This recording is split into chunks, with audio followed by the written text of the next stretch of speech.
নমস্কার বন্ধুরা, আমি ছন্দা। কেমন আছো সকলে? আশা করছি সকলে খুব ভালো আছো। আমিও বেশ ভালো আছি। তোমাদেরকে সাথে নিয়ে আবার একটা নতুন ব্লগ শুরু করছি। তো বন্ধুরা, প্রথমেই তোমাদের কাছে অনুরোধ করছি, প্লিজ স্কিপ করো না, পুরো ভিডিওটা দেখো। আর ভালো লাগলে প্লিজ প্লিজ প্লিজ চ্যানেলটা সাবস্ক্রাইব করে দিও। আর যদি কোথাও কোনো অংশ ভালো লাগে তাহলে একটা লাইক করো, কমেন্ট করো। তো বন্ধুরা, শুরু করছি আজকে বিকালবেলার ব্লগটা। মানে বিকাল থেকে সন্ধ্যা 8টা পর্যন্ত আমি কি কাজ করেছি আজ, সেগুলোই তোমাদের সাথে শেয়ার করছি। তো রোজের তো সমান কাজ থাকে না বা সমান কাজ হয় না। তো আজকে বিকালবেলা প্রথমে ছাদে এলাম, কিছু জামা কাপড় ছিল, সেগুলো আগেই উঠিয়ে নিয়েছিলাম, সেটা দেখানো হয়নি। তারপরে দেখো সমস্ত গাছগুলোতে জল দিলাম, যা বাঁচাকুচা গাছ ছিল, 2-4টেই আছে। আর এবারে আর এখন বর্ষাকালে কোনো গাছ বসানো হয়নি বন্ধুরা। আর টবগুলোতে না পুরো ঘাসে ভর্তি হয়ে গিয়েছিল, তো কিছু টব খালি করা হয়েছে, দেখা যাক কী করি। আর এই যে মধুমালতী গাছটা না একদম শোঁয়া পোকায় ভর্তি করে দিয়েছে, মানে পুরো খালি করে দিয়েছে পাতাগুলো, মানে ভর্তি ছিল শোঁয়া পোকা। আর এখানে একটা তুলসী গাছ হয়েছে, তার সাথে মানি প্ল্যান্টের একটা গাছ আছে, আর ওখানে আছে বেগুন চারা। তো দেখো খালি টবগুলোতেও আমি একটু জল দিয়ে দিলাম, যাতে মানে একটু নরম হয়ে যায় মাটিটা। তো সেই জন্যই আর কি, অন্য গাছ যাতে বসাতে সুবিধা হয়।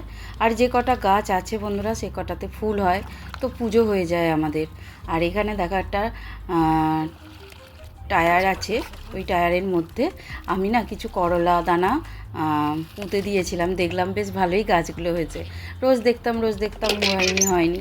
তারপর হঠাৎ করে আজকে চোখে পড়লো, বাহ, অনেকটা বড়ও হয়ে গেছে গাছগুলো। তো যাই হোক, দেখো সমস্ত খালি ভর্তি সব গাছে আমি জল দিয়ে উপরে ছাদটায় এলাম।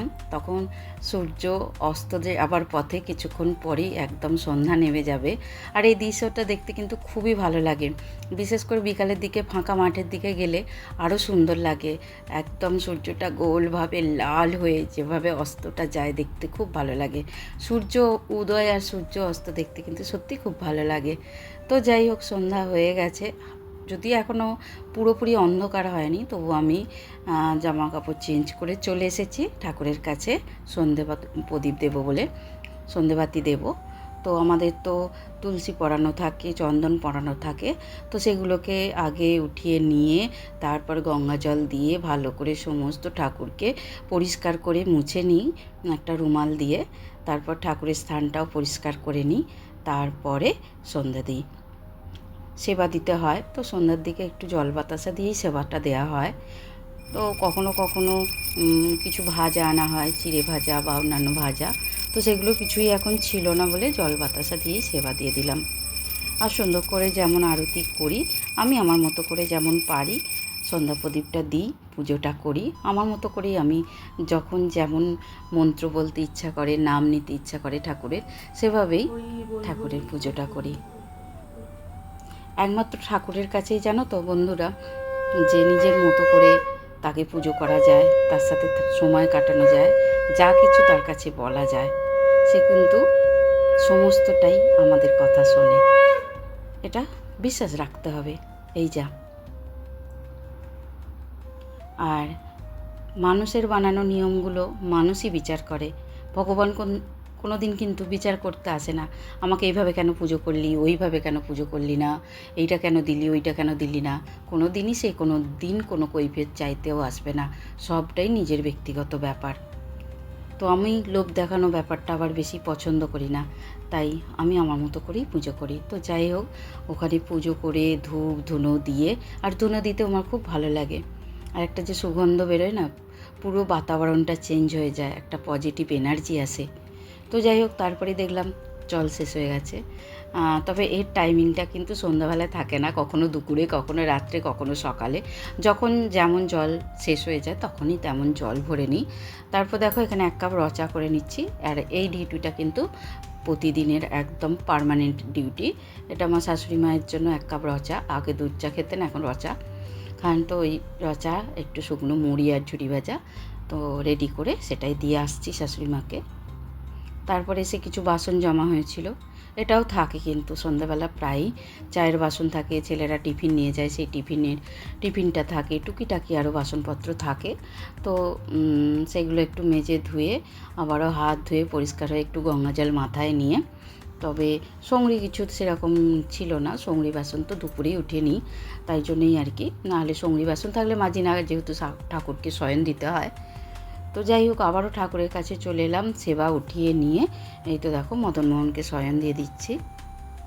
আর এটাও কিন্তু আমার পার্মানেন্ট ডিউটি বলতে পারো। কখনো এখন সন্ধ্যাবেলায় শাশুড়ি মা সন্ধ্যাটা দেয়। আগে হয়তো সপ্তাহে মা 3 দিন দিত, কি আমি 4 দিন দিতাম, আমি 4 দিন দিতাম কি মা 3 দিন দিত, এরকম হতো। কিন্তু এখন হয়তো সপ্তাহে বেশিরভাগ টাইমটাই পুরো সপ্তাহটাই আমাকে দিতে হয়। তো এখন আমার কোনো ব্যাপার মনে হয় না, কারণ ঠাকুর পুজো করতে এখন আমার খুবই ভালো লাগে, সত্যি বলছি। তো যখন একদম শরীর ঠিক থাকে না বা মুড ঠিক থাকে না, তখন হয়তো একটু ব্যতিক্রম হয়ে যায়, সে তো হতেই পারে। তো যাই হোক, ওখানে কমপ্লিট করে আবারও জামাটা চেঞ্জ করে নিলাম, যেটা দিয়ে ওই জামাটা পরে সন্ধ্যে দিই, তো ওই জামাটা চেঞ্জ করে নিয়ে যেটা পরেছিলাম সেটা পরে ফেললাম। পরেই তো দেখো আটা মেখে নিচ্ছি, রুটি করব। তরকারি সকালের দিকটাই বেশিরভাগ করা থাকে, ভাতের তরকারি যেটা সেটা দিয়েই খাওয়া হয়, নয়তো রুটির তরকারি থাকলে সেটাও করে নিই। তো আজকে আমি রুটির তরকারিটা দুপুরবেলায় করে নিই, কেন বলো তো, আর ভালো লাগে না সর্বক্ষণ রান্না।